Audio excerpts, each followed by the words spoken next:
There. Safety Dance. I love that song. It came out, what year did Safety Dance come out? 83? Early, mid-80s. Well, I was in high school, I know that.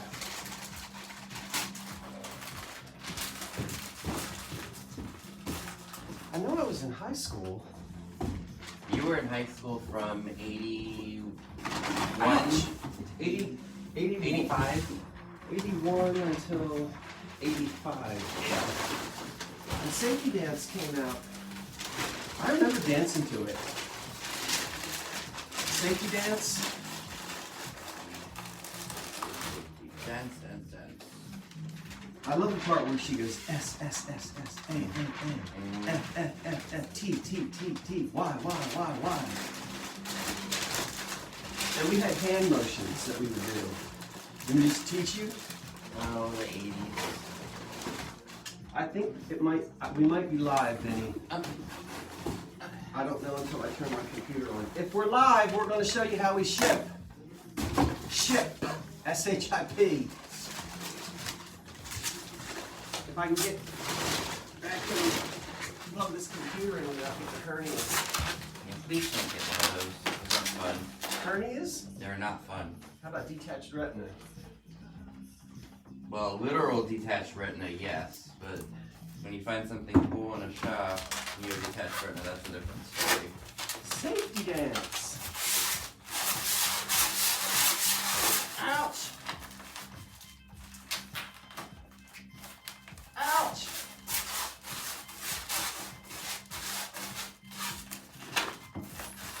I should have done this ahead of time. You just kind of decided you wanted to. This is what it looks like the day after. There she goes. You missed it. I've heard the song a million times. Well, so have I, but I want to reenact. I want to do the hand movements. I don't think we're live. If we want to. And we're gonna lose it. Na, na, na, na, na. That's it. All right, now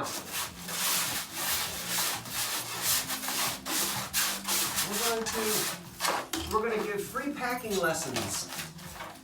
Hi. Say hi, Benny. Okay, so this is... Are you a morning person? Or are you? Depends on how well I sleep. Okay. So is this going to be Trojan for Use box? Trojan for used box? For you. Trojan for you. The guy who bought the Aurora Bowl and your Jack in the Pulpit. I trust you to decide what fits. Okay. But before we seal it, I'd like to look at it. Okay. Yeah, I won't seal it until it gets your approval. Trojan bought what? He bought these two items. Your pulpit, which I wrap, and then this bowl. Oh, okay. You put stuff in the bottom first, don't you? No, and then I pack around it, and then I put more on top. You don't put any packing materials in the bottom of the box? Sometimes I do. Just depends on... Could we please do that? Okay. Only since my stuff is in there too. Mr. OCD. No, I mean, so Vinny likes to put the items in with no packing material in the bottom. Not all the time. It's just if whatever I'm doing, or if I'm just like, I want to get it done. Yeah, but I want to get it there without it being broken. Well, I packed them both really well. Yeah, but you still need packing material in the bottom of the box. That's not enough. No, of course. Duh, it's not. No, I meant in the bottom of the box.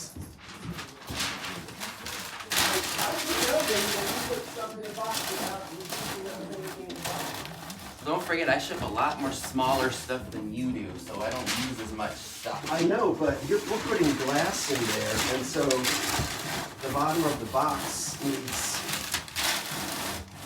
because now there's all that room on the top. Let's see, where's my paper? Right here?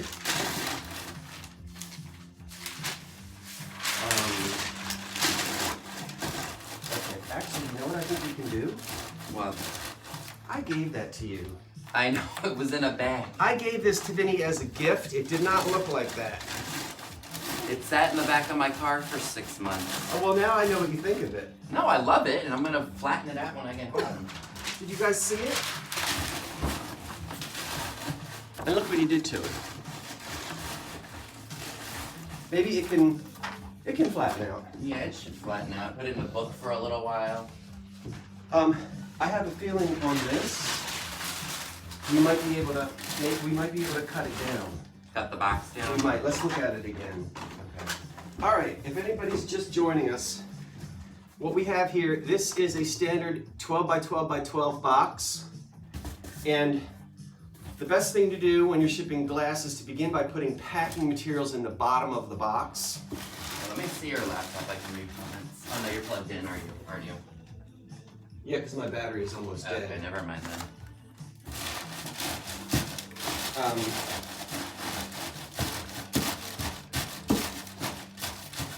So we have a nice soft bed in the bottom of the box, about almost 2 inches worth. Yeah. And this is, what's in that? The pulpit. This is a Jack in the Pulpit piece of glass. And That tiffin bowl. that's also glass. Now these have bubble wrap around them, and then Vinny uses Shrink wrap. a step that I don't use, which is shrink wrap. And then with these boxes, we can cut them down to 12 by 12 by 8 Yeah. if we need to. And we purchase these. These are about $1.10 each. When you get the free boxes from the UPS, I'm just gonna say it, they're thin and they're a lot wimpier. Yeah. They're not good for glass in many cases. So if you're shipping, I love the free boxes, but they're like Sometimes it's just best to pay for them. sometimes it's like wet noodle cardboard. So these, if we think we can get them, I think the safest way with these, Vinny, is to look at how it's like sort of sandwiched together. Yeah. So with these two pieces here, we're gonna place them side by side like this. The main key is you don't want things moving around in the boxes. So if we put these down in here like this, see? Let's get them to see it. If we put these two down here in the middle like this, okay? And we have it almost 2 inches around. And then that way we can put packing materials around it. Now in this case, I'll break this box. we don't want to cut this one down to a 12 by 12 by 8 because I want you to look inside. You see that line? That's the line there for bringing it down to a 12 by 12 by 8. Now you say, well, you have just enough room, yeah, to cut it down. But then the top of the box will be right on top of that glass. No. That you don't want. No. Because all it takes is for, if that glass is right at the top of this box, wham-a-lam-a-ding-dong, you're in trouble. Because sure enough, that's gonna be the one that'll get banged. So, I knew you were gonna do that. By the way, I did change outfits. I have like 10 blue hoodies. Ooh. And I got the heat turned off. You're fine though. Yeah. He said I could turn the heat off. I'm fine. I don't Perfectly want anybody to think I'm being a Scrooge. No. Had to get rid of that wine So bottle. they're down in there. Now, do you want to tell them about how we do these? So they, What, you tear them up? what? I mean, so we go to Aldi. Oh, what we did. So he was gonna buy a few of these, and then he went and asked and said, hey, can I buy these in bulk? I always do when I can. Yeah. So he bought a whole bunch of these in bulk, and these are good sturdy paper bags. In New Jersey, plastic bags and paper bags are outlawed. You can't get them anywhere in the state, even paper. Now, I go to the different Aldi grocery stores and I buy 300 bags. Yeah, it's like 300 per case. You get 300 bags if you're nice to the manager. You know. If you show a little leg, do a little dance. They'll sell you in bulk, or really any grocery store. Now, and it's like 10 cents a bag? 12 cents. 12 cents? Yeah. Now with these, there's gonna be some noise, I warn you. This is what I do. Now I can take this, watch now. Shove it right in there. Shoving that in there like that, heavy grocery bag. Vin, hand me a piece of the wimpy. What, this Yeah. paper? Now, we like this too, but this is, remember the hefty bag commercial? Yeah. You wanna do it? What, shake it? No, but what did they say? I don't remember. Oh, wimpy. Hefty. So this is good for some things, but that's just like a little old piece of toilet paper. This,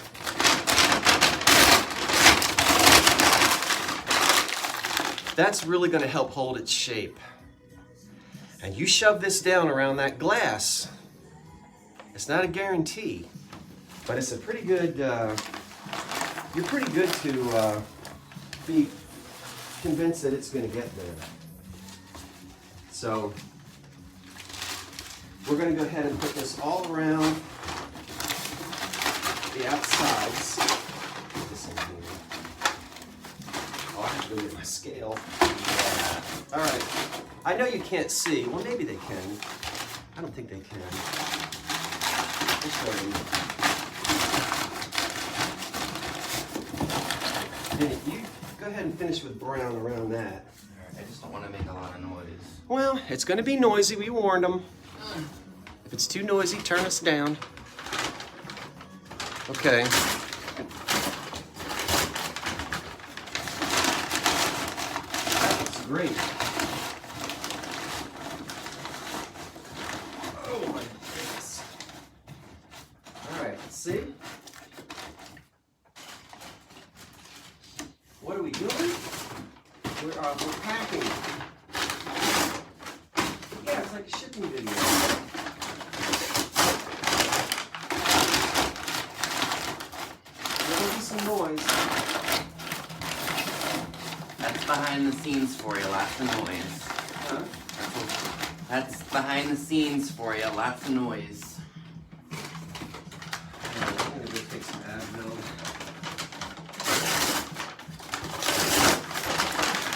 Hey, Major Tom. You know that one, Vinny? Major Tom, Like this song. I'm sure I've heard it at some point in time. 4221 Earth Below Us. Okay, now notice. A little bit more. Oh, we need, yeah, that's a good, let's show them. How many of you have gotten boxes like that? No. There's not enough packing material in that. See how much space is still left in there, you know? Not us, we know better, but you know you've gotten things where people just throw it in there. There's hardly any packing materials at all. And if we were to close this lid now, there's room for that stuff to move around in there, and we really don't want it moving around at all. And also, this lid, see if we stop there, Caves in. if that's gonna go on the bottom of the UPS truck, and of course this one would, Yeah, it wouldn't. all they do is throw another box on top and this whole top will cave in just like that. So when you close all four corners of your lid, you want there to be some resistance when you push down. Not so much that you break what's in the box, but enough resistance so that as you push down on the lid, you're pushing down on that paper and it's just creating a snug in a bug in a rug. Alright, let me put that in. And they're stronger when you rip them and crinkle them. Yeah, right. He's getting there. Sorry, that's the top of my And this was free. From U-Haul, right? From the UPS, from U-Haul store? Yeah, it was U-Haul. It takes a lot of packing material. So you gotta be frugal with it. Okay, so that's pretty good. I would put one like. Now, when we close it, you want to hear that you're pushing down on the packing materials, that they're pushing down snug on what's inside. The other mistake that I see people do, see that? That's not how we want to tape that box shut. You actually want to pull it tight to your body and pull those sides in. See that? So that the box is as tight as possible. Rather than taping it, rather than just loosely closing it and taping it, pull it in. I know a lot of this sounds like duh, but all these little tips, they help, don't they? Here. What? We got to pull in.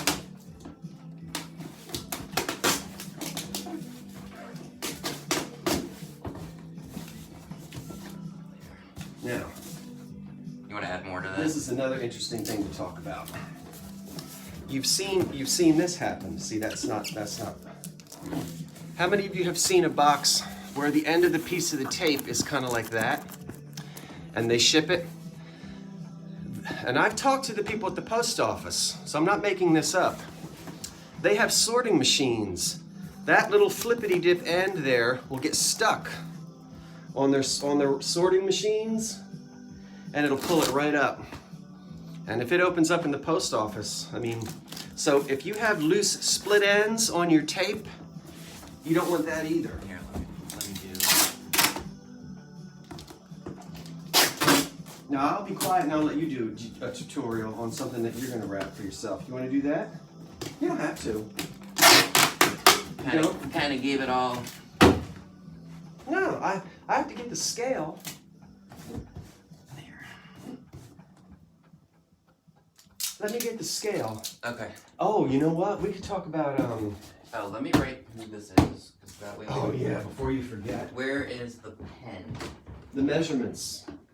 Pen. The pen is right there in the tape. There's one. Okay.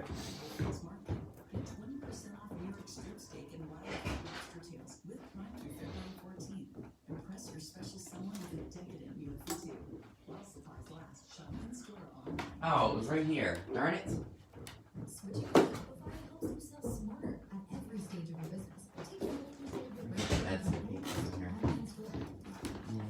It's not moving. Now, I know exactly what they're gonna say. What? Scott, go and get yourself an electric digital scale. No. You wanna know why? A couple things why. I don't need another thing to plug in that when the electric goes out, it's blinking. Well, you know their battery. The one I have is battery operated, Wonderful. so you can get one of those. Okay. I don't need one. There's nothing wrong with this, and here's the reason why. You may say, well, that's not accurate enough. Guess what? The post office doesn't count beans when it comes to ounces over a certain amount. In other words, if it's 3 pounds, 2 ounces, and I measure it on my old scale, and I say it's 3 pounds, 4 ounces, but it's an ounce less, they're not gonna charge you any more. You know that too, don't you, Vinny? Yeah. I think it's like I think it changes like every 8 ounces. Oh, here are my scissors. Did you hide them up there? I didn't touch them. But you said you didn't like them. I don't. It's not. What's wrong with my scissors? They don't cut very well. These So, cut really well. this scale I have is calibrated beautifully. It will measure your boxes. And once again, if you're an ounce or two on either side, it doesn't make any difference because the post office doesn't change the cost. You try it. Go into your shipping calculator, put in 5 pounds 1 ounce, put in 5 pounds 7 ounces, There's really not a difference. and it's the same charge. Yeah. So But certainly if if you're more comfortable with an electronic, with a digital readout, this, no batteries, no electric, I can take it anywhere. If I have a baby, I can measure a baby on it. I mean, what do you do? I mean, weigh a baby. So we'll see. We'll see what the boxes weigh. And how many ounces are in a pound? 8? I thought it was 12. 12? I don't know. 14? Well, because it goes up to 14 ounces, 15 ounces. Yeah. So it really doesn't. Let's see. Connie is what?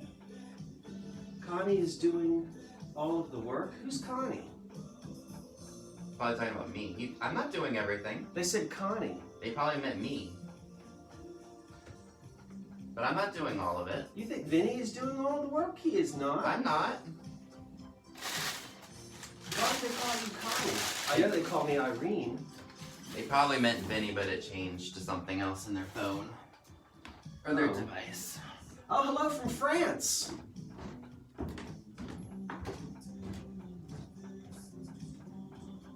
You have the exact same scale for mailing? Oh, there you go. All right, old-fashioned folk. See, I don't need any fancy gizmo. When are the invoices coming? Bonnie, they're coming as soon as we get all this stuff packed. We're working on it, okay? Hold tight. Thank you for asking. I really appreciate it because I know you want to go ahead and pay it. But did Bonnie and I have anything together? No, just me. Oh, just Vinny. Okay. Just me. He's working on it, Bonnie. Y'all, I stayed up till 2 in the morning, like literally pre-packing everything, No, bubble wrap and everything. No, she's not mad. She just wanted to know when we were going to do the invoice. See, we have to wrap it and weigh it. So they can see all the gray hair on the back of my head. They said, good morning, party boys. Party boys. Party, not party. I know, party. Like, I'm not doing no partying. No, we don't party.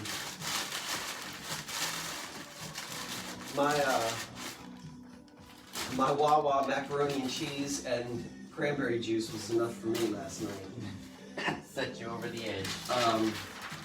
Tammy just got up. Yeah, well, thank you, Tammy. I had dreams of Liberace staring through my living room window last night.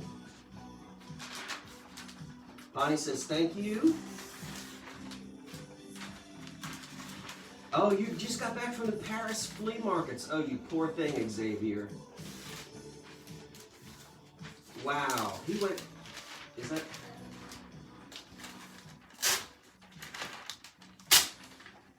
$33% plugged in.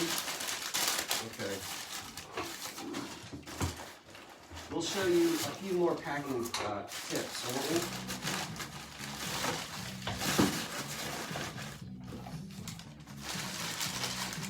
Oh, I should have showed them the candy dish trick. Do you want me to plug this in over there so it's easier for you to do the check from over there? If you want to. All right. I only have 33% on my computer. Saved by 0. Oh. Wait, I don't think they can see me.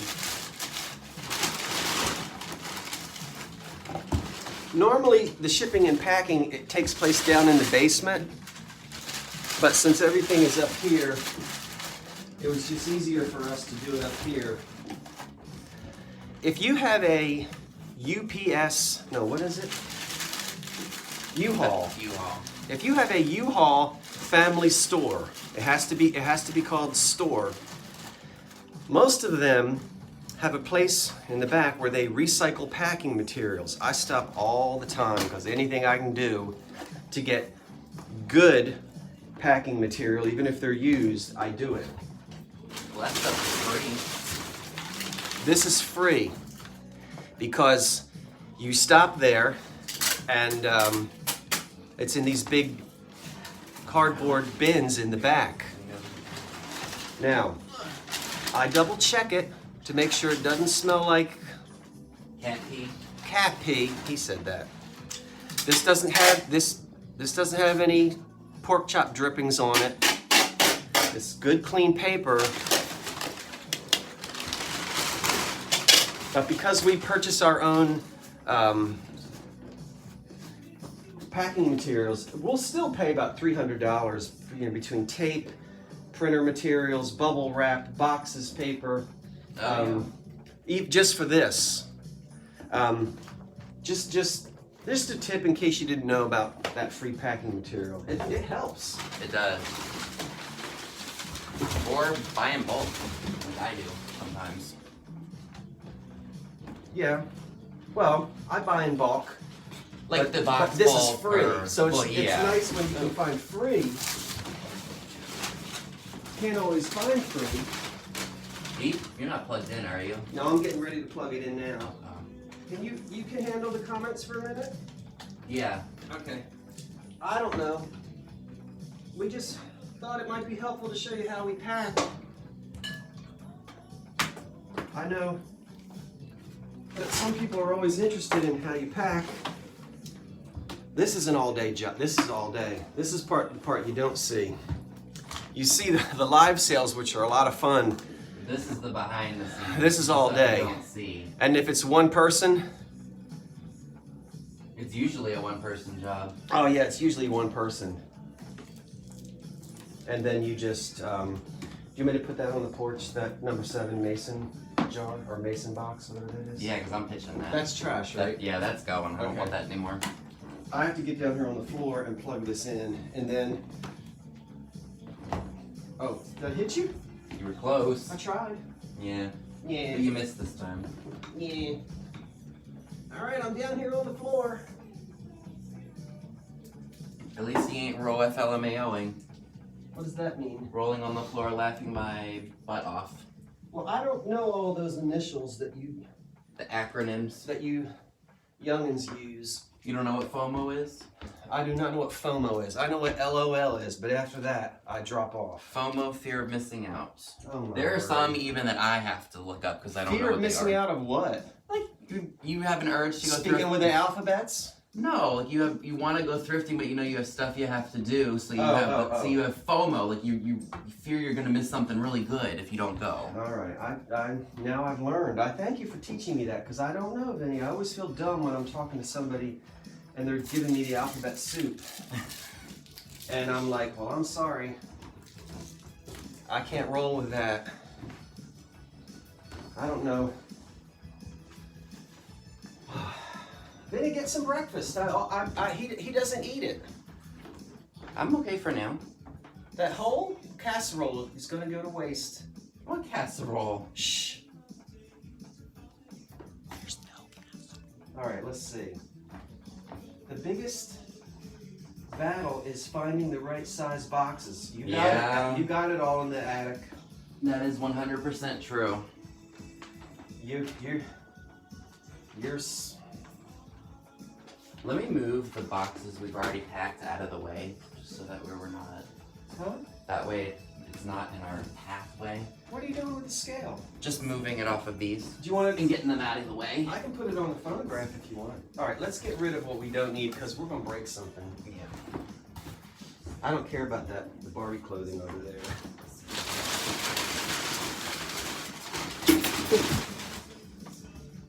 Ooh, you knocking stuff over? It doesn't matter. I know. You didn't even knock anything important over. Well, you know, as I always say, I don't live in a museum.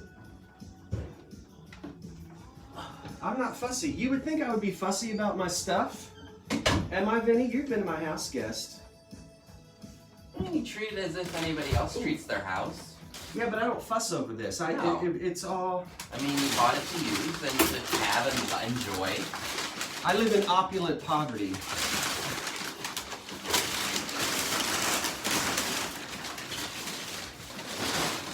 All right, now. Now it's facing me looking at the computer.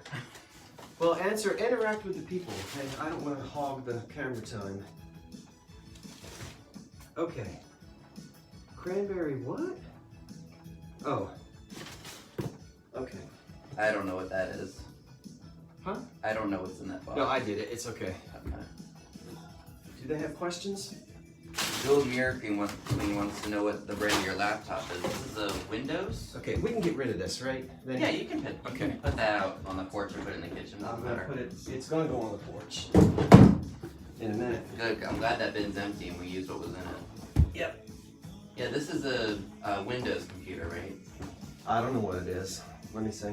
Well, because the back has the logo on it. I guess. It looks like Windows.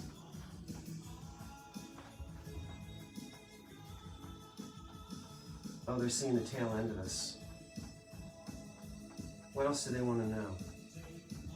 She's like, didn't supply with the fuzzy hotel bathroom and slippers. Do you want to see us pack another box? No, it's not Apple Jeweled Mirror Queen. It's a Windows. It has the Windows logo on the other side, or on the back side. Why are they all excited about my computer? Jeweled Mirror Queen was just curious. Oh, all right. Let's, so we're combining. Oh, we need to tell them this. You tell them about the shipping. I'm tired of talking. About how if it's together, I pay, they pay me, I ship it. You know. Okay, so what we're doing is, so if we're able to, we're putting our orders together in one box, if possible. So that way I don't have to bring it home with me and take care of the shipping at home when I'm on the road for 3 hours. Using my crappy scissors. Yeah, you have fun with those crappy scissors. But anywho, so what's gonna happen is he's gonna, since we're here at his house in New Jersey, I'm gonna leave the stuff, obviously, because it's in one box if need be. And he's gonna put the shipping on his invoice. So if you see my invoice for your items, but you don't see a shipping price, that's because we combined the order and he's gonna process the shipping and take care of that portion. Yeah. So, you'll get an invoice from him. Yeah, well, you'll get 2 separate invoices, but only his will have the shipping price on it if it's combined. Right. So don't you go also charging them shipping Oh, and save it for profit. Oh, I won't. I won't be able to because I won't have dimensions or the weight or anything. Yeah, but you could just make something up. I wouldn't. I know. I'm kidding. I would never do that. I'm kidding. Now look. So these are the, when you buy them and they're flat, like that right there. There you are. These came from Staples. These are good, heavy corrugated boxes. These are the ones we buy. Now that's 12 by 12 by 12, but there's the line. So I cut the sides with my crappy scissors, says Vinny. My scissors are better. And then we can,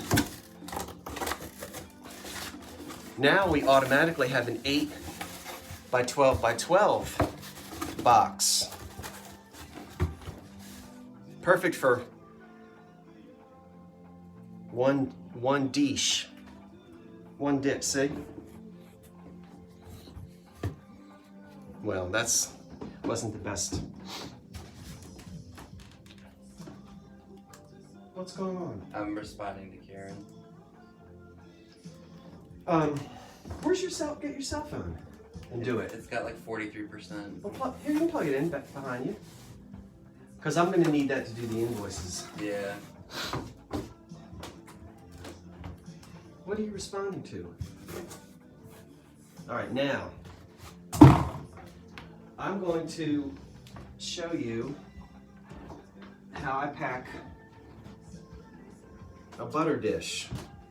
I should have showed them how to pack my. Oh no, I already did a video on the packing a candy dish. All right. This is an ironstone butter dish from the 1880s, not 90s. Here, I'll just get on my computer since it's probably fully charged.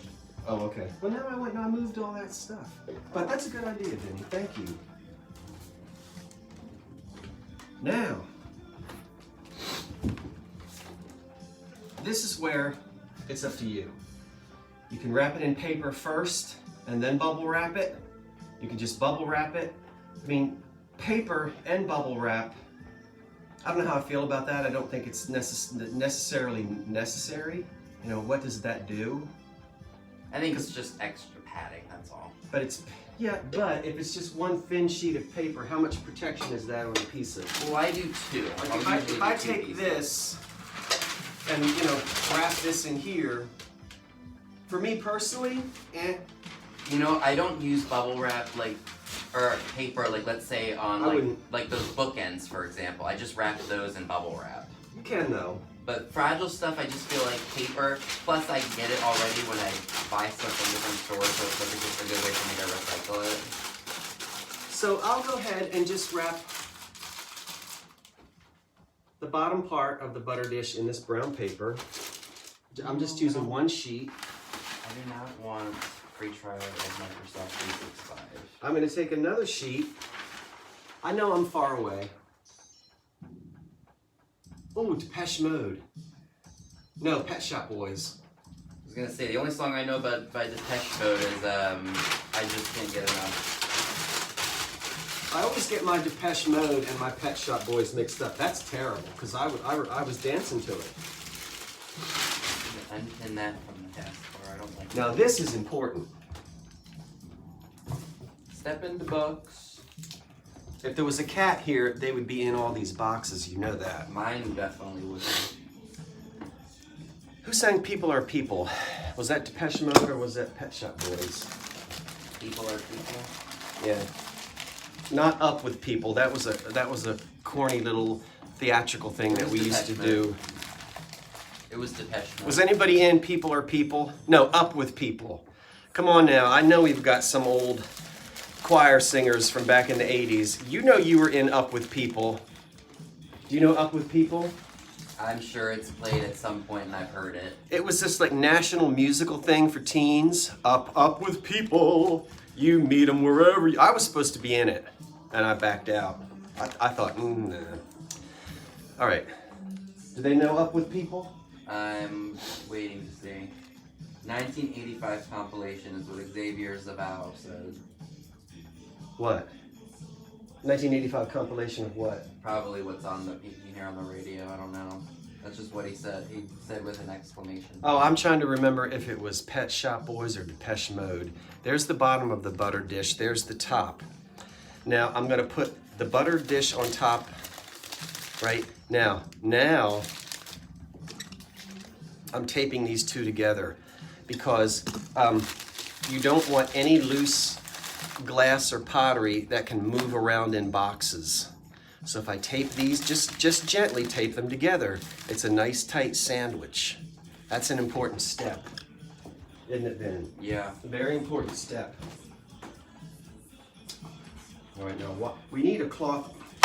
Okay, I'm not gonna have that happen another time. Watch. But I don't want to mess the top of this table up. We already spilled something on it 2 nights ago.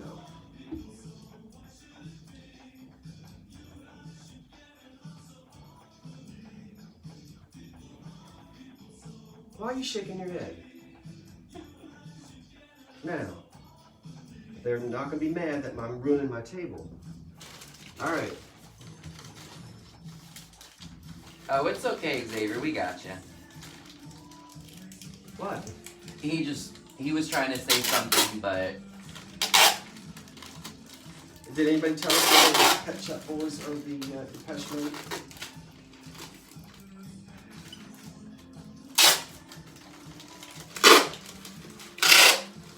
so Karen wants you to let everyone know how long you've been packing stuff for your eBay store. I joined eBay in 1997. I have been packing things for 26 years? What's 1997 to 2000 and whatever we're in? I don't know. 26 years. 26 years, cats and kids. I've been packing and shipping on eBay. You were what, 1? 2. He was 2 years old when he was pooping in a diaper when I was packing and shipping. I was. We're not gonna have a reenactment of that. Yeah, no. Now, the top of the butter dish, the bottom of the butter dish, this is just paper. Vinny likes to put it in paper first, and that's nice. I agree with that. I think, honestly, there's no right or wrong way to pack there's something. It's just whatever you feel is Well, best and what works for you. There are wrong ways of packing Well, things. you know what I mean. Like, if Yeah. you have so many people not message you back saying something arrived broken, you know you're packing right.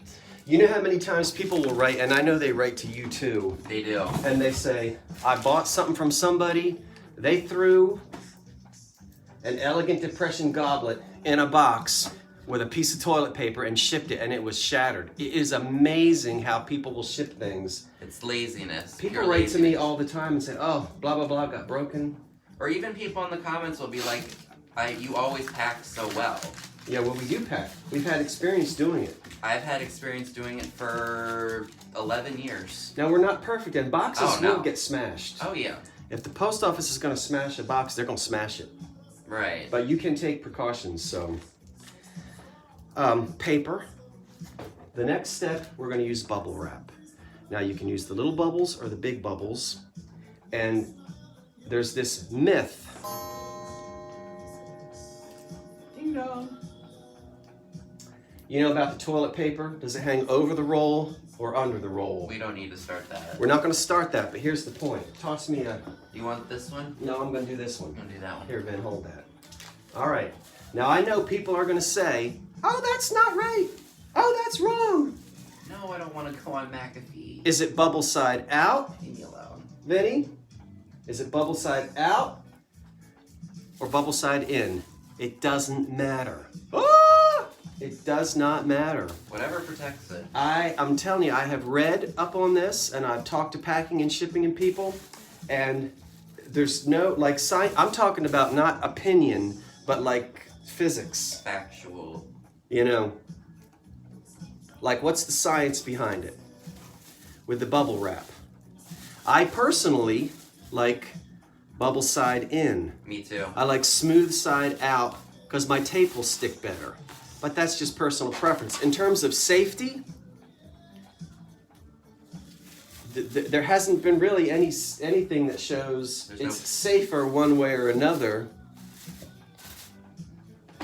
So, red wine, white wine, bubble side out, bubble side in. It doesn't matter.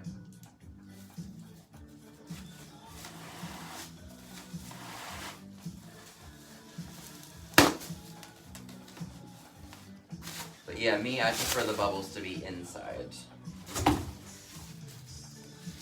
Now that's probably, I know you like a ton of bubble wrap, and that's great. I do a little less bubble wrap. Not on everything. I'm more concerned about the packing around the item than I am the bubble wrap, because I can bubble wrap this to death, but if it's moving around in that box, it can still get broken. Yeah. So, you know, putting loads and loads and loads and loads of bubble wrap around a piece and then not having significant packing around it. Because I like to make sure all sides are covered, like especially with that, but then when I'm also packing it, I also like to make sure and see how much room I have, so I'll squeeze the box and make sure there's no... Here's a, here's a little, let's put you on the floor. Come on now. Don't look, I didn't vacuum. Let's get on the floor. And let's see. All right. How's that, Benny? Can they?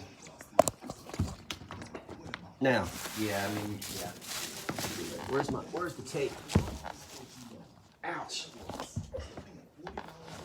Okay.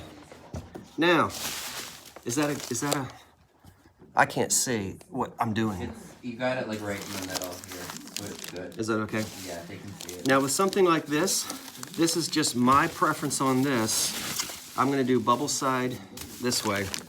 I'm gonna put my piece here. I'm coming over. Yeah. I'm doing this. And I'm going once more. That's enough. Now I can save that. I don't need that. I'm not finished yet, so hold your horses. There's another thing you don't want to do is overdo it with tape, because I've gotten things that are taped, you know, like you're taping up. Taping up what? I lost my thought. You don't want to overdo it with the tape. See that? That's enough. Now, I'm not finished yet. That piece of tape is enough. That bubble wrap is not going to come off. Don't tape, tape, tape, tape, tape, and then the people actually break the item trying to get the tape off. Now the next step that I do, hope they're waiting for me to finish what I'm doing. I'm gonna get one more slice of it. I'm gonna put this down. Now, instead of this way, I'm turning it that way. I'm tucking these. Why am I not taping that? I don't need it, because watch. Now over the top. Now I'm gonna roll it one more time. I don't need that square, that's overkill. One more piece of tape here. My obsession. Now, I will tape these ends. Notice that's all nice in there. All right, I'm gonna just fold this in. This is not a wedding gift. It doesn't have to be pretty, pretty, pretty. That holds that in. Turn it around this way. In, in, in. There's Barbie hair on my floor. I wonder why. I wonder why. She was rolling around on the floor last night. I guess Ken came up from the basement. Now, do you see that? There is absolutely no reason to now take this tape and go, Why? It's not going to come undone in the box. No. Once you get it in the box, that is sufficient enough tape. You save on tape, and when the people get the piece, they're not wrestling with it to get all of that tape off. That's why I personally like to use shrink wrap, because it's easier to take off than tape. But you tape it and you shrink wrap it, don't you? Oh, you don't? No. Okay. No. I thought you used tape and shrink wrap. No. Where's mine? Oh, okay. I use the shrink wrap because it's easier to take off. No, I don't use tape. I only use the tape for the boxes or... Got you. Yeah, I use the shrink wrap because I feel like it helps secure it better. Better than... Like with the bubbles on there. All right. But I don't use tape too. That's a waste. That is a waste. Now I took my 12 by 12 and in this case I cut my box down. And this is going to be able. How many of you have gotten something in the mail where they put that in like that and they close it up? I have. And you wonder why it's broken. Yeah. So now you already know we're going to put paper on the bottom, not one thin sheet. You've seen us do that. And this is going to go flat in here. And then the nice thing about cutting the boxes down is we have a really strong top now, because instead of just 2 folds, we've got 4 complete folds that really cover the top of the box. Now, Vinny, are there questions or are there suggestions? Are there... I don't see any questions at all. No? I thought we'd have some questions. Oh gosh, there's gonna be a time when I can't get up and down on this floor like this. Oh, did you hear that knee? Mine did that last night. Oh. So there's no questions? So All far, right. no. No, we're gonna let Vinny do one. It's not all me. But I already wrapped all my stuff. You did not? You wrapped all your stuff. Yeah, I told you that. I stayed up till 2 last night wrapping everything. Well, you didn't put them in boxes. No, but I didn't put them in boxes because we were combining. Well, but the stuff that we're not combining, you can show them how to do one if you want. Don't you have any of your own stuff to pack? Me? No. Well, Yeah. yeah. Okay. If you want, I'm not forcing you. If you'd like to show them, and I'll sit over here and finish what I'm doing. Yeah, no, you can't reuse the shrink wrap, but it saves the bubble wrap for you to reuse instead of putting tape on it. So, if Vinny wants to do one of his own, and then we'll turn the camera off and we will then weigh everything, and then we'll start sending out our invoices to everybody from last night. What did Margaret Howell get from me? Ouch. These are just tips, everybody. Take them or leave them, just tips. Margaret Howell. Oh yeah, she got the bowls from you. Yeah, but just pack one of your own personal things that doesn't combine with mine. Okay. Oh, the dishes, the jadeite. Oh, that's a big good one, Vinny. Who got the jadeite? That was Minnie. Okay. Excuse the view that you might be getting. I can't see. Can. Ouch. Ooh. All right. Oh my gosh, they can see my underwear. Ooh. Okay. Oh my gosh, this. You don't have to go. I don't have to go to the gym today. This is my yoga. You see? Woo. Oh gracious. Oh, I have on Hanes? I do not. Do I? I didn't look, so I can't tell you. I guess when I look at the review. When I look, I don't even look at the review. I don't have on Hanes. Oh, I do too.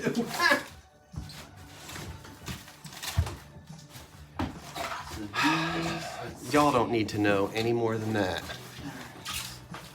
about my underpants. Now,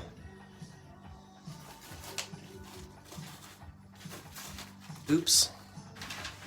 Oh, look at this on top of my, I found a black base on top of my secretary. oh, perfect. What's that doing up there? You never know what you're gonna find in this place. Put it in the drawer with the other ones. You know I will. Let me see some of that stuff. Are you gonna pack something for the audience? I'm gonna see if I can get these jadeite dishes. Oh, he's gonna do the jadeite dishes.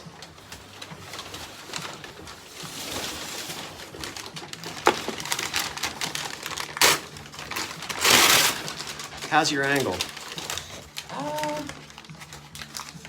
Maybe move me down a little bit, or move it down a little bit. Move it down. Yeah. You might have to, Bring her down. I don't know if I can. I can bring it down to this. Oh, this. That might be good. Get in there.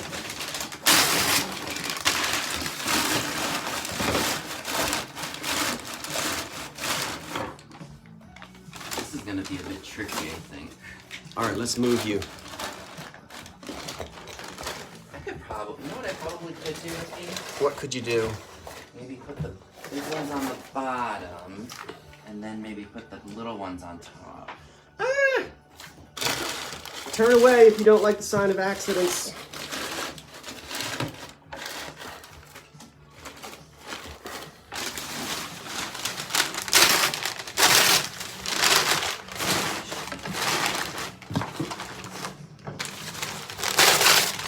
All right, are you gonna? Ouch. Now, is that better? Yeah, a little bit better.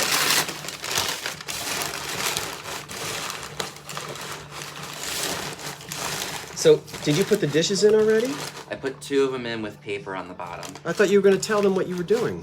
You're not? Well, because I have to Well, all right. I have to kind of see how I'm doing it first and make sure that it's secure in here before I tell them what I did. Okay.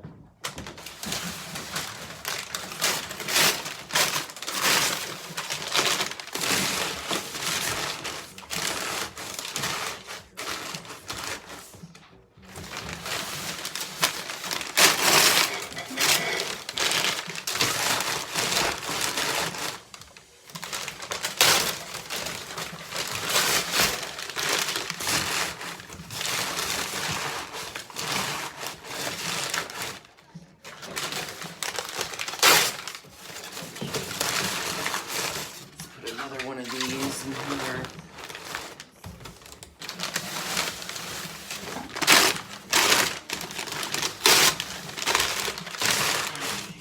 So, are you gonna take it back out? No, So what I've done so far is I've put 3 dishes in here, but I've put paper in and then I put it all around, put a dish in there, put more paper in, put another dish on top. Crossing my fingers that I can fit it all in this box. Thankfully there's only 1 or 4 dinner plates.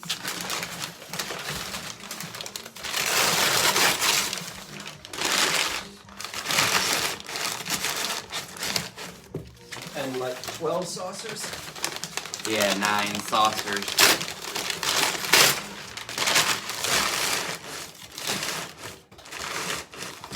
Hopefully I can fit all the saucers in here too.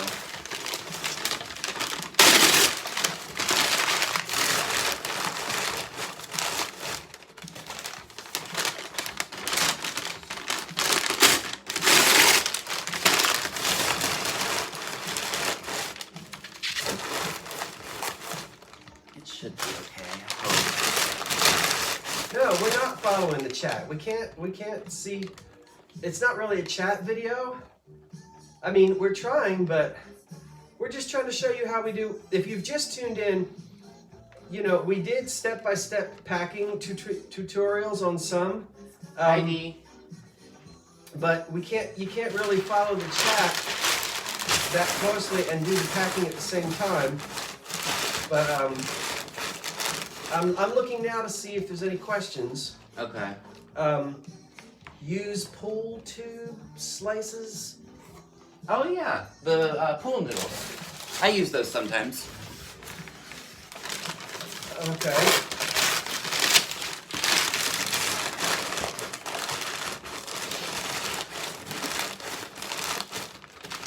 Yeah, so if you just tuned in, we did a whole lot of more steps earlier in the video you can watch as well. Okay, Scott, I was saying, you know, you might not see. Okay, thanks, Karen. Yeah, I like just literally sat down. Good morning, Dee.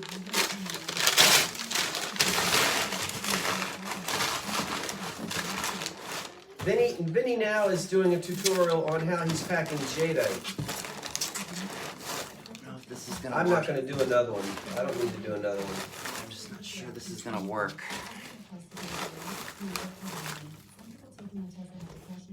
Because there's still 5 of them.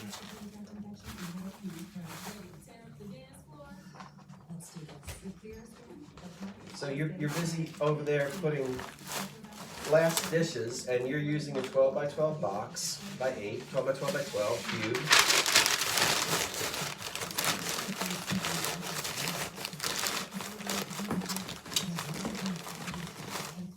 So now Vinny is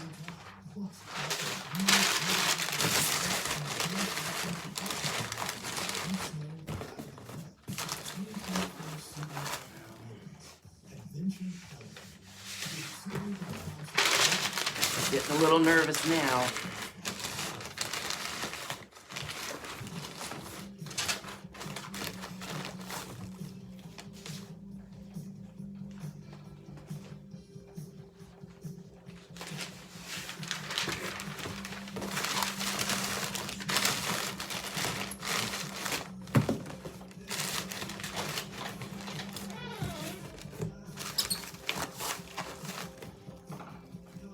What's it feel like outside? I don't know. It's nice. It's not freezing. Oh, we have to unload the truck. Yeah.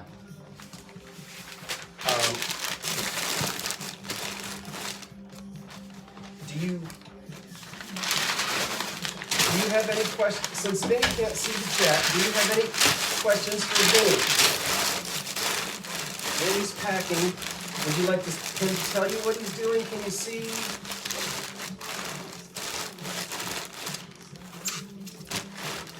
Oh, they're talking about my underwear. That's all right. No, well, I have Hanes on right now, but I have a variety. Mm-hmm. Variety's the spice of life, as they say. I got a variety of drawers in there. Let's change the subject. Yeah. Okay. Pool noodles work great to slice down one side. Yes. Now, they do work beautifully. I don't know that I could afford to buy pool noodles and use them a lot. Could you? No, well, you buy them at the dollar store, but what I bought, this was, I don't remember how long ago it was, but Walmart had these Mr. Duck brand, they were like pipe covers. Uh-huh. And they had this, I don't think I have any, I think I used them. But and they had a sticky little residue, or like a sticky side on it, so it would wrap around the pipe. Mm-hmm. And you got a pack of 8 of them, and they were like $2. Regularly, almost like 8. I'm thinking of the volume that we do. For instance, I easily ship 200 packages a month, easily. I don't even know how many I do. So I'm always looking for ways to economize. That's nice, Jules. And I suppose if you have them, or you're packing something, and you really want to make sure the edges are okay. I wrapped a tidbit tray with one of those. With one Yeah. of those pulling little things. Stemware. Oh yeah, those are great for stemware. So there aren't any questions for you, Vinny, but I think they're watching you. Now, if you'll notice, Vinny is using a lot of the thin paper. Don't forget, Vinny, we have these too for the top, which are Here, let me take a couple of those. Okay, so tell them what that is in case they just tuned in. So where's so these are the Aldi bags. The big, or the thicker paper. And you just undo them and then throw them in here. Hold them like that and then just tear them up.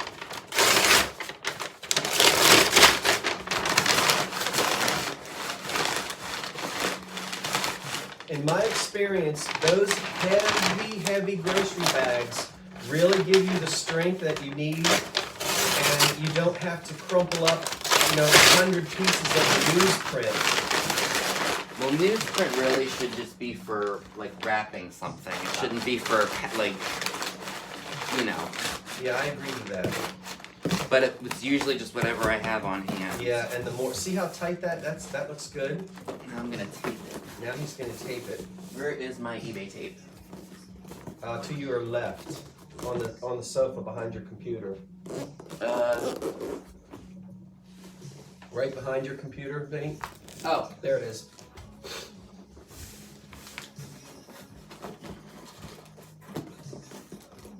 Scott and Vinny, can't believe you guys are at it again.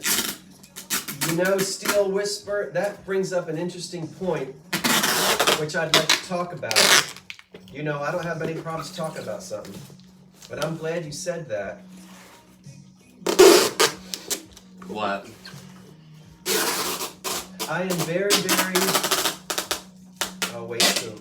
Sorry. No, don't apologize. I'll... Do your thing. Then I need my skizzers.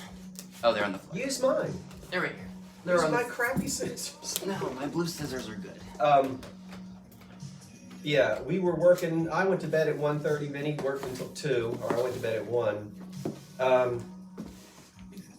And we're going to be all afternoon with this. Here's the thing about self-employed work from home. And it's the same thing with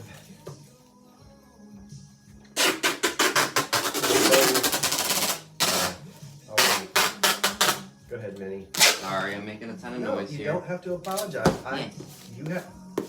You got to get the tape on there. We can talk about this some other time. Let's do another. Let me finish this here.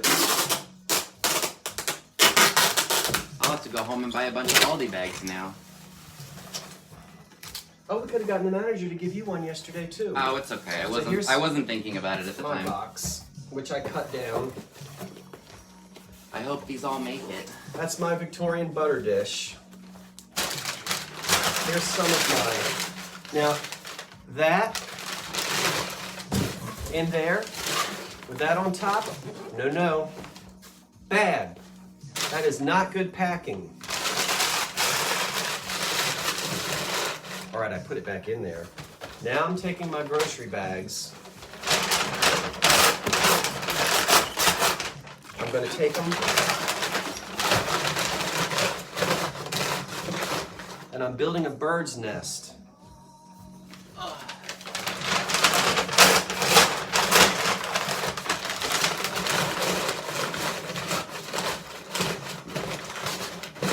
I want to show you what I've done. I didn't throw that wimpy paper in there and just leave it. I build a nice bird's nest of thick grocery bag paper. Now I can nest my butter dish right down in there, and I'm going to take this heavy grocery store paper and build up all around the sides of it.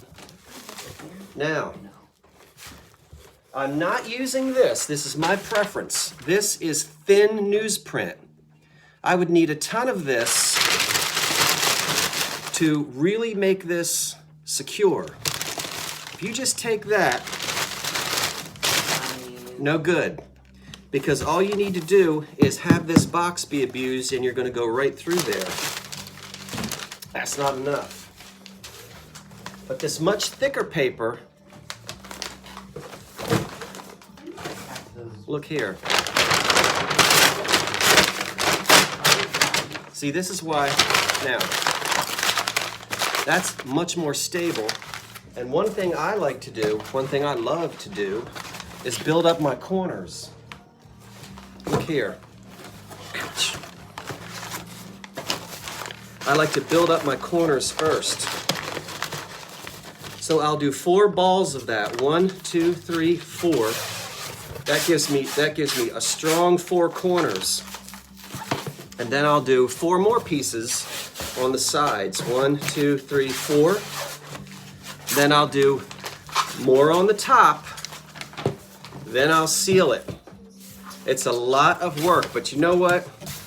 There's nothing that makes me sadder than getting an email that says, "Oh, Scott," and you know how the rest of that email is going to go.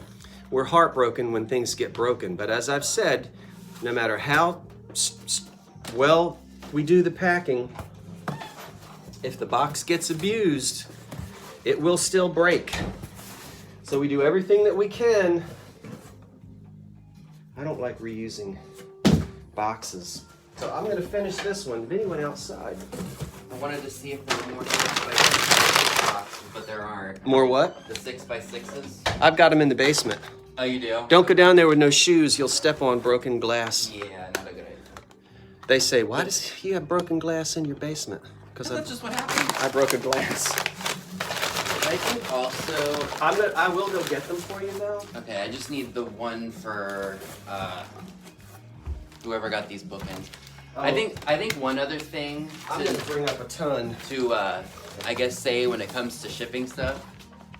You know, you ship a lot of bigger, bulkier items than I do. I ship a lot of smalls, so it doesn't really require a lot more of like the material. Like all my stuff is tiny, so I'm so used to just packing small. So, but I mean, good tips with the bags and everything. It's just I buy the newsprint because it doesn't take up a lot of space, and it's just a different way of doing things, and it's not right or wrong. Well, I agree with you, Vinny. I agree with you. What I would say when you're packing glass, one piece of this wimpy, not great. Stronger material, better. So, you know, if you don't want to say right or wrong, you could say maybe safer. Because this one little piece is not giving you the firmness that you need for the box. No. Where this heavier paper really keeps the sides of the box. I understand what you're saying. And so there, look, see? Now I've got that heavy cardboard paper, Acme store paper, on all of those corners. And then I can sort of then do that. That helps. That's not as bad. It seems like the corners, there seems to be more danger on the corners. So I'm using a combination. It's hard to get one of these off, isn't it? Yeah.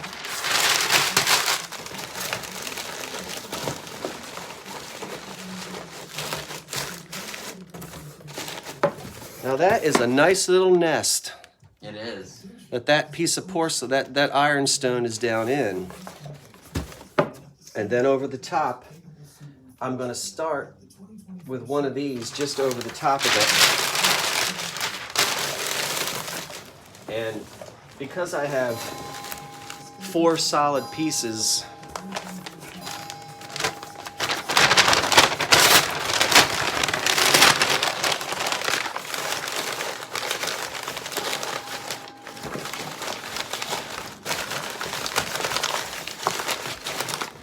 that's actually going to be enough. And I'll show you. This holds its stiffness, this brown paper. And when I push my lid down, they can't see it. There should be a little bit of resistance. Now, if this was paper thin glass, I wouldn't do that. I'd do something else. But that's nice and firm.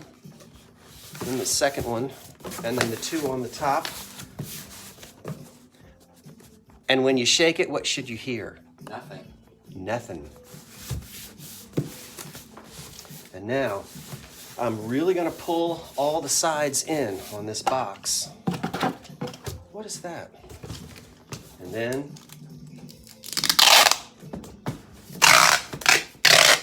really pushing down on that. Now with tape, there's too much and there's not enough. I've seen tape overkill. I put 3 pieces on, and this can get caught on the sorting machines. So I'm going over the top of that, and I'm running my fingernail along that, where that lid was, where that ridge is, so that gets stuck. And I'm gonna do 1 more. That's enough. Another trick with your tape on the side is take your, if you got fingernails or something, and go, you know why you do that? How many times have you put tape on and it just lifts? Sometimes the tape will just lift off the side of the box, and I find that really helps to seal that tape on there. And now you can really toss this bad boy around. This box can be abused. We've got 1890s ironstone in there. And I have no problems doing this because I know the nest that I built. So, 1 down, 500 to go. Any comments, prayer requests, song requests? Nope. They're still talking about our underwear? You mean your underwear? Here, I'll show you again. Look. Woo! Oh my god, I didn't need to see that. Well, I wasn't showing you. Well, you flashed me. I wasn't was flashing. right I was flashing the camera. Give them a thrill on Saturday morning. Why not? Oh, now I forget what's in here. The ironstone. Write it on the box. I'm going to. Thank you. Let's put them back up here. They don't need to see that up close. Oh my gosh. Okay. Actually, this was better where it was. Yeah, it was. All right. I think we're done anyway. We don't have anything else to do. These, like I saw them when you were in Kentucky when you were cooking. She didn't see my underwear in Kentucky unless she crept into my boudoir when I wasn't looking. Did she do that? I don't know. Did you creep into my... Oh, I like this song. This is Mr. Mister, isn't it? I just listened to this song. Oh. What is it? Mr. Who? Mr. Mister, take these broken wings and learn to fly again. Yeah. I love this song. Oh, take these old bones. All right, what's going on? Vinny, now you do something. What? Do we get to see what is in the truck? Is that until tonight? That's tonight, dear friend. We have to pack and do our invoices. It's noon and we didn't even get to go shopping yet. We haven't even done. We're hurting for business. I mean, I need to hire somebody. Come in here and do this.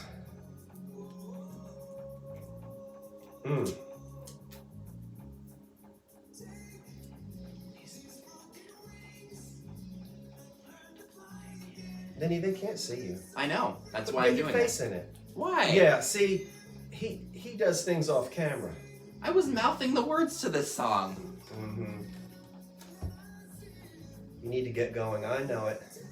Oh, I know what we're going to talk about. The whole thing about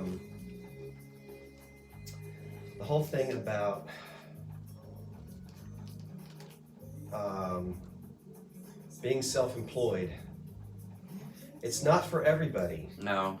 Because you know what? When you wake up in the morning, it is tempting to stay in that bed because you're not going to have any boss yell at you. You don't have anybody at the office looking at the clock, waiting to see if you get there at 9 o'clock. You are all on your own, and you have got to get up and go, or it will go up and go. So when you're self-employed, I am thankful, and it's a lot of fun, but it's not for everybody because some people really need I've got to punch that clock. And it's easy to play games with yourself when you're self-employed. You can say, oh, my bed feels so good. You know what? I'll just work Saturday night. Oh yeah, then you keep putting it off. Then you put it off and putting it off. So when you're self-employed, you have got to have the umption and the gumption. Because somebody said, I can't believe you guys are at it again. And I appreciate that comment. But when you're self-employed, you've got to force yourself to do it. And the hard part is getting to it, but once you start doing it, you can go on a roll. That's what happens with me all the time, every week. I love it. Mama T-Bird says, hey Scott, I got one of your finished crossword puzzles on the newspaper packing. My husband and I decided to copy it and fill it out ourselves. Did we mess up? Some of those newspapers, I do sometimes get newspapers that my mother and stepfather give me. They probably did the crossword puzzle. I know. Because your bed was comfortable. I know. And you know what? Even going to bed at 1:30 in the morning, we knew what we had to do today to get all this stuff in the mail. And sometimes I'm bad. D is here. How many self-employed folks are here? And you know what it is when you set your own hours. It's a blessing and it's also challenging because it's very easy, isn't it, Vinny? Trust me, take it from someone who has ADD. It's bad. But it also helps that I'm shipping in my basement now, so if I'm down there, I know I need to do what I have to do, and I can't leave until it's done. Yeah, you gotta... Oh, you're a sewing teacher, Mama Bird. So, sewing teacher, you're not worried about losing your job when you're self-employed. Unless you fire yourself. But you've got to keep... When I tell people about my schedule, they say, oh my gosh, I'd rather go and work 9 to 5 at an office. And I'm pretty strict about, for instance, I give myself sick days. I treat my self-employment like a real job. So let's say it's the summertime and I say, a buddy of mine calls and says, come on, let's go down the shore for the day. Great. I have the ability to take a day off, but you know what? I'm going to work all day Saturday, or I'm going to work 2 extra hours per night to make up. So I actually consider that I'm taking a day off, and people are much more respectful of, I've had to, friends and family, come do this, come do that. And I say, I can't, I'm working. And they say, what do you mean? And I say, you don't understand, I am working. So I can't, drop what I'm doing and go to the mall unless I actually physically decide to take this as half a day. That's how strict I am about my time. And for me personally, that's the only way it works for me. So, well, I think for me, I have a very set schedule of what I do. So Monday through Wednesday, I go into a job. And then Thursday, I kind of have like a woosah day just to kind of cleanse myself from the craziness of Marshall's. And then Friday's my shopping day. and then I have to prep stuff for the sale for Saturday, which I try to do earlier in the week. And then Saturday, I have, take care of stuff that I have to do at home, and then Sunday is my packing and invoicing day, and then it happens all over again. Plus filming videos, packing eBay orders, going and buying supplies. It's a lot to be self-employed, but I don't wish it any other way. Mirrored Queen said, would you ever consider having a brick and mortar store or vendor space? My late father and I had a vendor space for years in a brick and mortar store. We didn't own it and we didn't run it. And they weren't called antique booths. I don't know if it's a regional thing. I always hear people talk about a booth, and I think of a phone booth. The store that we were in, we rented square footage on a floor, and it wasn't a booth. It wasn't, and we sold almost exclusively furniture with a little bit of bric-a-brac. We did that for quite a while. So I have done that, and I have been in antique malls, quote unquote. Let me answer your question. Would I run one myself? No, unless I had employees, because I don't want to be tied down to a brick and mortar. I would love to be back in an antique store, but I am very picky about that, and this is where I think sometimes I'm just very picky about that. I have very strong thoughts about the difference between an antique store and a gift shop or sort of like flea market store. If I'm going to be in an antique store, I want it to be antiques. I don't want crafts. I don't want candles, and I know people will say, yes, but that stuff sells, and I understand that, and I also understand the business has changed. But I'm really picky about where I would actually want to sell. That's just me personally. If a store advertises itself as antiques, I really don't want to drive an hour to get there, and then it's full of Ray Dunn mugs. And now, farmhouse stuff. Don't get mad at me, but a Ray Dunn mug is not an antique. All right, and so I know, folks, that's controversial, but we all have our feelings on that. And some of the antique stores I go into, I say, boy, if an antique walked in here, it wouldn't know what to do, because this place is full of tube socks and baby clothes and Ray Dunn mugs. And so I don't know what else to say. Sparkle says, I hate going to an antique mall and finding anything new. Sparkle, I'm right in there with you.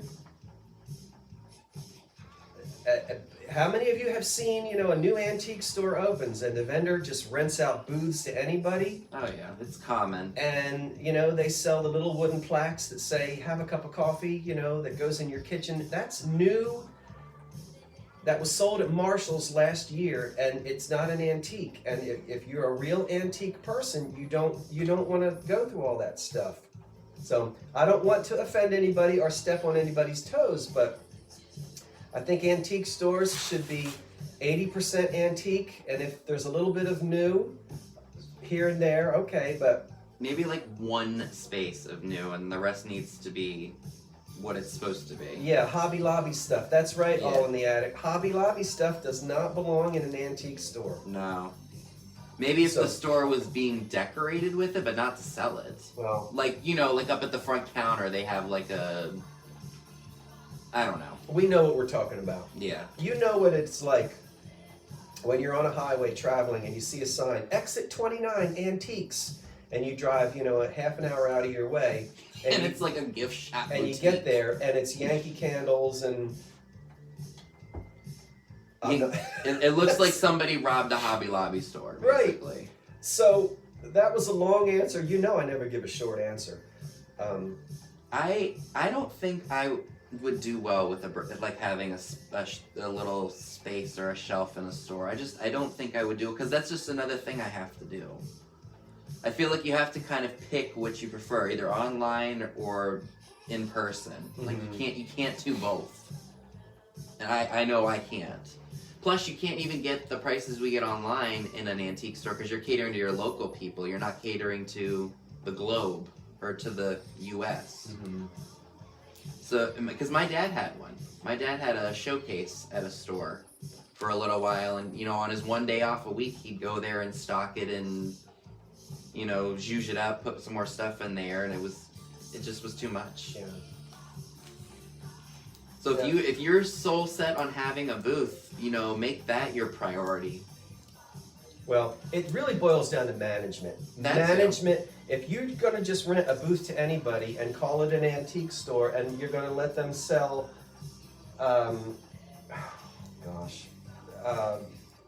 Taylor Swift commemorative plates. Oh, now look, God. I have nothing against Taylor Swift. I just made that up. And I know the difference between, you know, antique, vintage, retro, but you've got to have there has to be A boundary. anyway.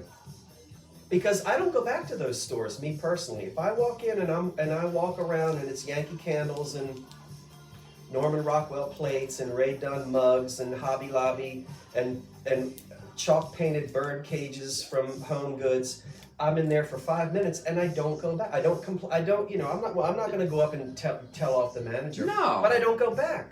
There's That one is not an antique store. That is a flea market. I'm going to get in trouble. I get myself in so much trouble. No, you're not.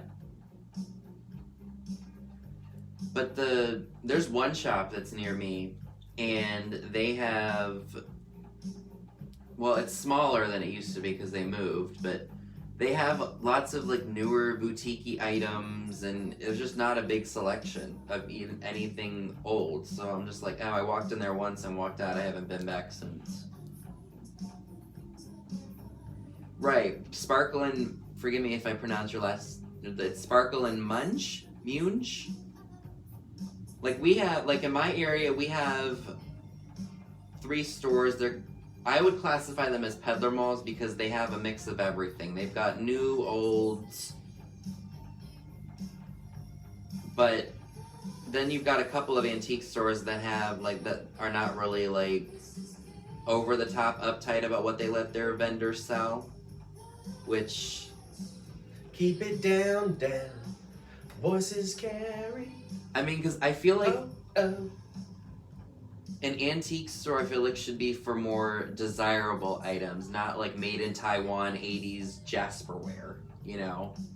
Well, look, it's been a standard understanding in years. An antique is 100 years old. Yeah. 75 to 100 years old. I'll give you that. I'm not talking about import-export law, but it's always been accepted, argued a little bit, that an antique is 75 or 100 years, between 75 to 100 years old or back. Okay, Yeah. that's pretty. We used to have a very standard idea of vintage. That is gone. That is gone. 30 years, 40 years ago, people knew what vintage meant. Today, vintage is, and this is vintage. This is vintage. My underwear is vintage. Anything is, everybody just says vintage, vintage, vintage. So the definition of the word vintage has changed, and a lot of folks now say anything that's 20 years old is vintage. I don't want to give my opinion on that, but I think you already know what my opinion is. Well, I'm going to give it. In my opinion, something from 2003 is not vintage, but the online eBay and Etsy and all that have changed that definition. And so maybe us old folks need to just die off. I don't know. Maybe I need to be quiet. But vintage does not mean what it used to mean. So I have to relax a little bit and get used to some of that. But it is true that the business has changed and the online selling has changed the business. I guess I'm just sticking to, when I go to an antique store, I just want antiques. I don't know. Well, we kind of discussed that, I think, one other time when you came to visit me. Like, we said maybe 90s and early 2000s, I guess, is kind of considered maybe more retro or like throwback because it comes around in waves. I don't know. Because, you know, my generation's looking for a lot of their stuff from childhood now. They are? You're 27 years old and you're looking for stuff from your childhood? Yeah. All A right. lot of 80s But and that's 90s not stuff anti- is. but those aren't No, antiques. no, I'm not saying they're antiques. I'm saying they're retro. Like it's throwback. Like we So- want a lot of that stuff now. All right, so that's interesting. So name something. What year were you born? 1995. You were born in 95. So when you were 10 years old in 2005, Mm-hmm. name something that you remember from 2005 that you would want, like a lunchbox with the Beastie Boys on it. I don't know. No. Well, I collected keychains for the longest time. Keychains? Yeah. Okay. So there's a brand out there called Basic Fun. And they had little catalogs that came with each of the little, because they sold more than just keychains. They sold like little arcade games and such. Some of those, if Okay, you find them new in So package, they're worth from money. 2005. Right. They're not vintage. They're just. Okay. Does that belong in an antique mall? No. What do you say, crowd? I don't think that do does. keychains from 2005, is that retro, vintage? Does that belong in an antique store? Do I need to get over it? Do I just need to close my mouth I and think crawl those, under a rug? Or should keychains from and I'm not arguing with you. No, I know. It's just like it's what do you feel about it, people? And I think mostly we have an older crowd here, so the older crowd here might be skewed towards. Well, I even agree. I don't think that should be in a flea market or like a peddler's mall, not a designated antique store. Mm-hmm.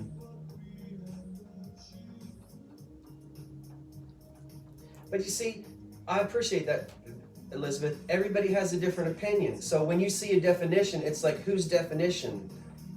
Right? There's no. Yeah. It's not like a universal thing. Okay, now somebody says vintage 50 years or older. Okay, but says who? Because Etsy and eBay don't agree with that. J, whoever you are, Scrap. J9 scrap. I agree with you, J9. So 50 years. I don't think that 20 years should be called vintage or retro. So I agree with you, Scraps, but Etsy, eBay, I just don't want to blame them.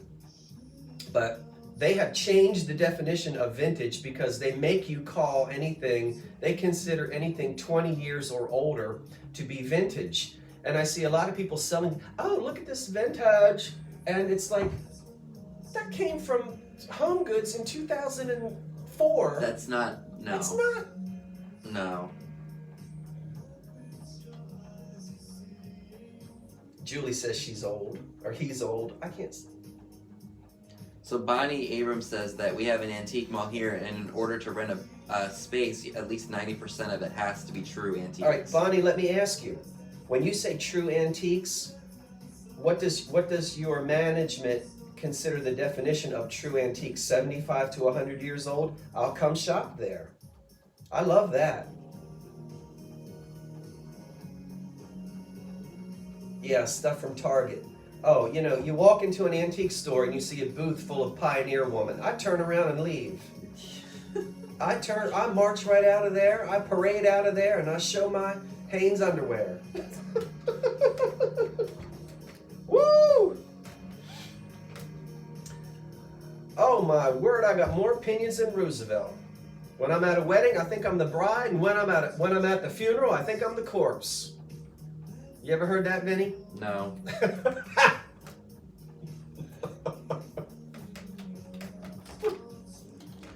Oh, we just have fun. You can tell me off. See, So- I can go back and forth with people. I don't get upset.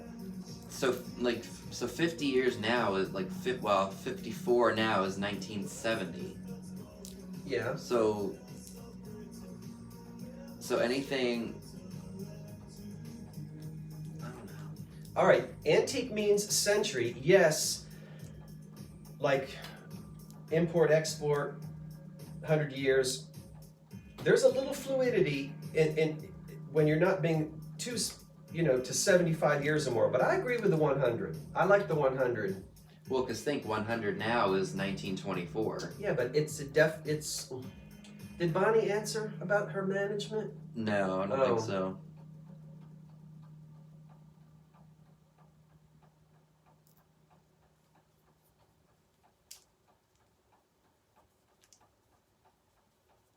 See, I wish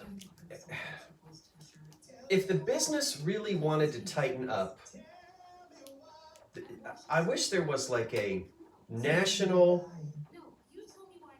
antiques board of governors or something where they say, look, we need to nationalize and stabilize some definitions here instead of having everybody's opinion about what's vintage, what's retro, what's... There should be something that sets Right. the standard. Because it's so, it's just, it's all over the place. And I think because amateurs like us can just do this, anybody can do it,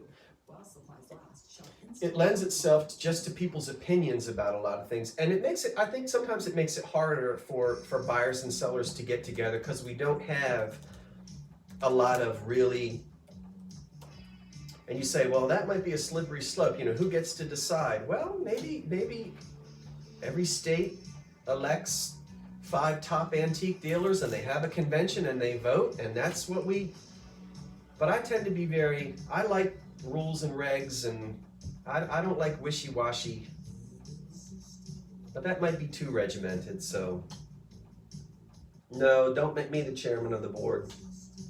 I want to fade into obscurity here in my opulent poverty.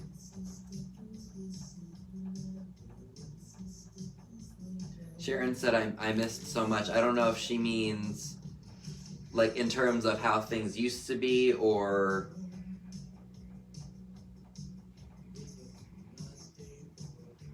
I'm waiting for her to reply because I said what did I miss? That is such a disappointment. What's a disappointment? Oh golly, I'm trying to see. Oh, she's just talking about like I missed the 60s or I missed the 70s, that kind of stuff. Like I was just born in the wrong era. Oh, she misses the era. Yeah, she just meant I was born in the wrong era.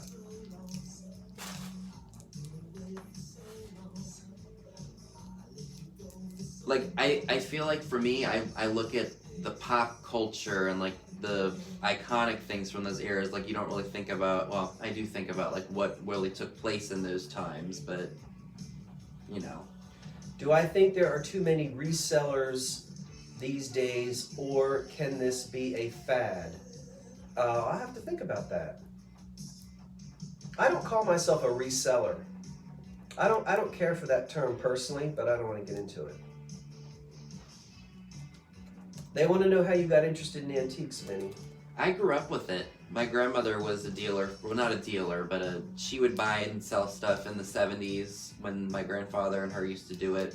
And she had the house kind of still set from, like I remember, I think there was a lot of like early 1900s things, and she had a couple of Moxie fans in the kitchen. She had the Hoosier cabinet, which we still have. She had a bunch of old food cans. Like I remember the house having kind of like a barn effect. And then even her landing had barnwood on it. And then she collected dolls. A lot of them were creepy. Like from the 80s and such. And it's just stuff I grew up around. My dad's been a collector his whole life, so that's where I get it from. And now I just like the old... Now I just like if it's got a really cool look to it. Because I'm very eclectic. I like Scott's era. I like, you know, Depression, World War II era, the 50s, the 60s, 70s, yes, 80s, somewhat. Stuff from my childhood I like a lot. So it just depends on what the item is and if I think it's cool or funky. Like, wait till I show them that clock that I bought yesterday at Goodwill. They'll see what I mean. Like, it's funky. It's such a mix of everything. Because I like so many different things from so many eras. It's like, I can't just stick to one thing. Because each little decade has something that I like a lot.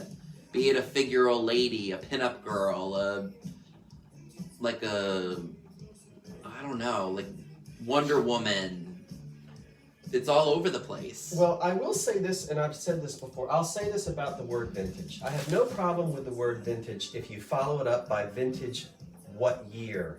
Vintage comes from wine, and wine is always year. It's always a vintage 1892, whatever. So when people just say, I love vintage, that means nothing. You might as well just say used.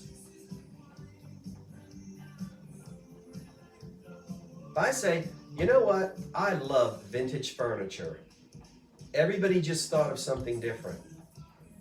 Everybody just pictured something different when they said vintage, when I said I love vintage furniture. Because vintage has to be followed up with an era or a time period. Otherwise, it doesn't mean a whole lot. Right. Or anybody. I'm looking for a vintage chair, okay? Now, if it's not an antique and it's vintage, then it's less than 100 years old. That means it could be a chair made between 1923 and 20 years ago, if we go by the vintage is 20 years old. That means it's a chair made between 1923 to 2003. So if you just say vintage, and you don't say vintage Art Deco, or vintage 50s, or vintage 70s, now we get an image, you see? I guess that's my beef with vintage, is it just, when it stands generic. alone, It's it has generic. almost no meaning. Because it could be anything during that whole span of time. And I wish that, go ahead and use the word vintage, but I see eBay descriptions where everything starts with the word vintage. It's like, it's almost a prerequisite now. You can't start a description without putting vintage at the beginning of the description, and then people don't search just for the word vintage. You have to really be able to hone in, because my idea of a vintage chair is probably very different than someone else's idea maybe of a vintage chair. So there needs to be more. Like if someone asks me like what era is your favorite, I'll say like, oh, the mid-century era or the Deco era. Great. You just didn't say the vintage. There is no because vintage if era. someone asks me, because I get Right. it all the time when I go to shops, they're like, oh, what do you look for? And I say, oh, I really look for anything, but if I want to be specific, I say, oh, I like mid-century modern, I like Art Deco, I like the mod era, I like the groovy 60s, I like the groovy 70s, or like the neon 80s, I don't just say vintage. Yeah. But you'd be surprised how many, because I'll have people say, Scott, I'm looking for a vintage thus and such. And I say, you got to tell me more, because I have no idea what you're talking about. Because I need to know era, I need to know color, I need to know this and that. Because you can't just generically say, oh, I'm looking for a nut chopper. Like, what kind of nut chopper are you looking for? That's it, Vinny. And I think that becomes my frustration with just tossing out this vintage on everything. You might as well just say used, because I don't know. Like, let's say I'm looking for a black cat. Like, it could be in that tall cat you have by your and fireplace. You want one that's vintage. Or it could be... Which means not an antique, but vintage. Okay. Or it could be a Hager cat with the fishbowl from the 80s. They made them from the 20s in the Art Deco style. To the Deco Revival era. To they made them in the 60s. They made them in the 70s with jewels. So you're right. There has to be more than just that word to help you. You gotta enhance it. You gotta specify. Yeah. Because if you don't, just say used. I want a used cat. Right. I mean, you just have to. It's like retro also. Yeah, there has to be more descriptions to it. It's like I said, when I think of retro, I think of my childhood, That's late right, 90s, Eugenie. early 2000s. Vintage is vague. It's a very vague term. It's a good term to use, but you gotta use it in Not a on way its own. where it's Right. helping enhance like a listing or to you know, yeah, retro can be reproduction. You're right, Frida. So it can be. Is there such a thing as a vintage Ray Dunn mug? No.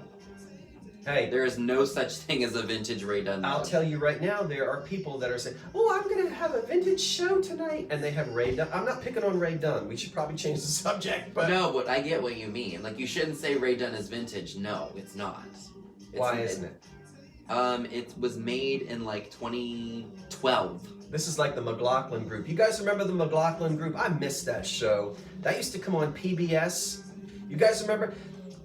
People used to be able to have good back and forth discussions, challenging each other without getting offended. Can't do that now. Running off, you know, without insulting each other. But you could have different views, you know, different political views, different religious views.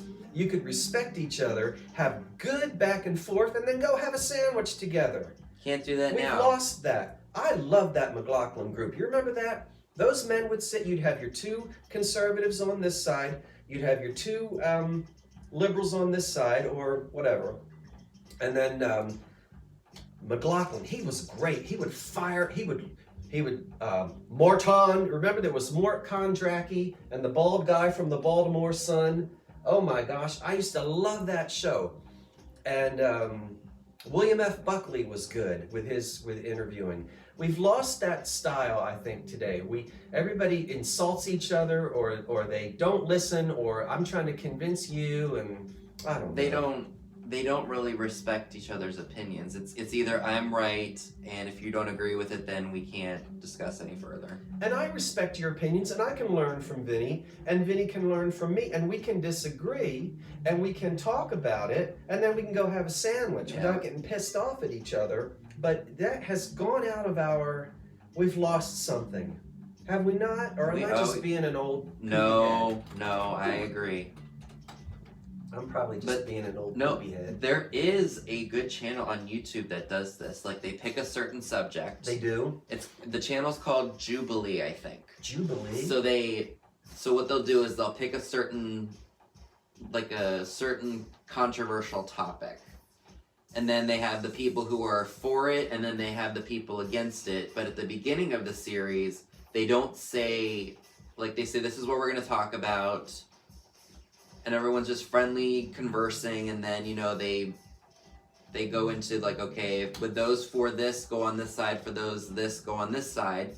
And then it's like a survey, like, raise your hand if you think this way, or raise your hand if you think, and then those people come to the circle. I've seen that. And then there may be, like, one person back there. I've seen that. And then they bring them to the circle to kind of share their perspective on said issue. And there's no hostility. I've seen that. It's just people engaging in a conversation without tempers flaring and people blowing things out of proportion.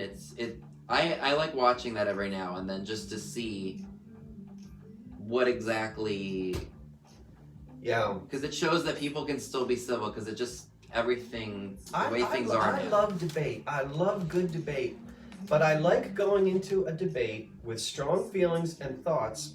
But if I'm going to debate with someone, I have to say to myself, there's a possibility I can learn something here, and there's a possibility I can be wrong. So I can be strong in what I feel, but I also have to open myself up to the possibility. What can I maybe learn from this person? You might change my mind, and you might not. But I'm not going to then demonize you because you don't vote for who I vote for, because you don't go to the church that I go to. I'm not going to demonize you or want you to get run over by a steam engine. And you can be my next door neighbor, and we can live in harmony without wanting to bash each other's heads in. Oh, now I need to. But that's why I don't like to sit and discuss certain things with strangers, because you just don't know. Like, you know, around my family, I'm comfortable talking about, like, you know, maybe politics, for example, because I know that we can sit there and civilly discuss this. And since I'm not really deeply into it, or I don't know a lot about it, it's like, oh, I just learned something, and I'm not gonna get mad over, like, my mom or dad's opinion on something. I mean, I might be a little flustered at the beginning because I'm politically ignorant, but you know, it's like, oh, well, that's not a bad thing, or oh, that's worse than I thought it was. That's better than what I thought it was going to be. It's just that's one reason why I stay out of that realm, both on here or in person, because I steer clear of it because the media just makes everything worse. Yeah, it's true that you can pick up very quickly when you have a not an argument but a legitimate, intelligent debate with a person. You can tell very quickly if all they want to do. You can look at them while you're speaking and see if they're actively listening. Kind of like what we're doing right now. Or if their mouth is half open and they're ready to jump in with their thought, they're not listening. And I don't get it. That's why I like people to. I said, no, you didn't get what I just said. I want to be understood. You don't have to agree with me, but I need to know that you understood what I said. And when you're talking with people that their breath is ready to jump on what they're going to say, you can see it in their face. They're not listening to you. And you can't have any type of a legitimate conversation. So in that case, Vinny, I'm with you. I'm like, okay, whatever. Have a nice day. Have a good day, as we say here. Right. Enjoy yourself. I'm going down the shore. Exactly. And get a snow cone. I try too, and sometimes it's hard because I have a lot of energy and I'm ready to jump in, but I try to listen. And a lot of times before I start, I'll say, now let me get this straight. I hear you saying, and you correct me if I'm wrong. You just said, is that what you, okay. All right, let me think about that for a minute. That's good conversation, I think. Mm-hmm. But what do I know? Jimmy cracked corn and I don't care. We're not getting our work done, Vinny. And we're supposed to go on live again tonight? Yeah, in about 7 hours. Don't tell me to have a cup of coffee. It won't make a difference. All right. What do you think, everybody? I wish we could hear you. I wish we could hear you guys. Don't stop taking prescription Eliquis without asking your doctor. It may increase your We can go get some Wawa. Tammy's like, are y'all shopping today? Well, we want to. We'll go somewhere. Well, I'll have to change then. But wouldn't it be fun if we could hear the people? It'd be cool if this was like a Zoom meeting. Like you could have a bunch of people in the We squares. should do that once in a while. Just randomly pick like 6 people and Zoom with them. Yeah. Get your hair done.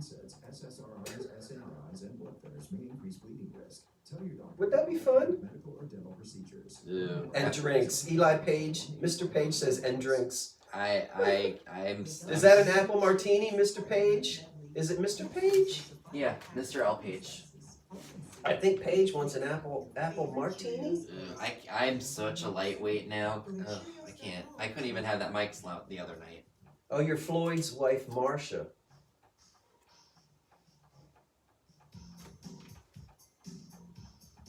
Oh, you know who this is? I have the 80s music on today. I love 80s music. I didn't monetize this because I knew they wouldn't let me do it.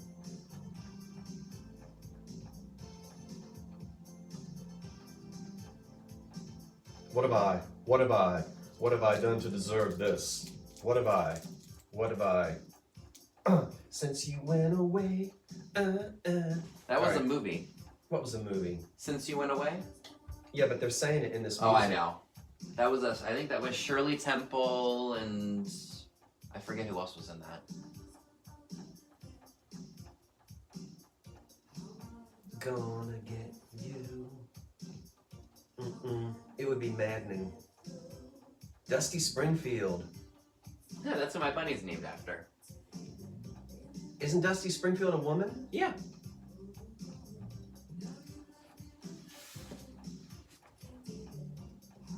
All right. Should we, Yeah, we should. They can't see you. Look at them. Oh, sorry. I'm here. It's angled weird. Well, I told him I could put him in it.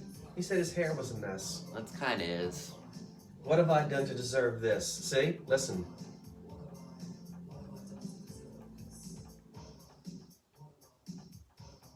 Since you went away. All right, y'all. Thanks for joining us on, what is it, Saturday morning? Yeah, Saturday afternoon. It's 1 o'clock now. Oh, for Pete's sake. All right.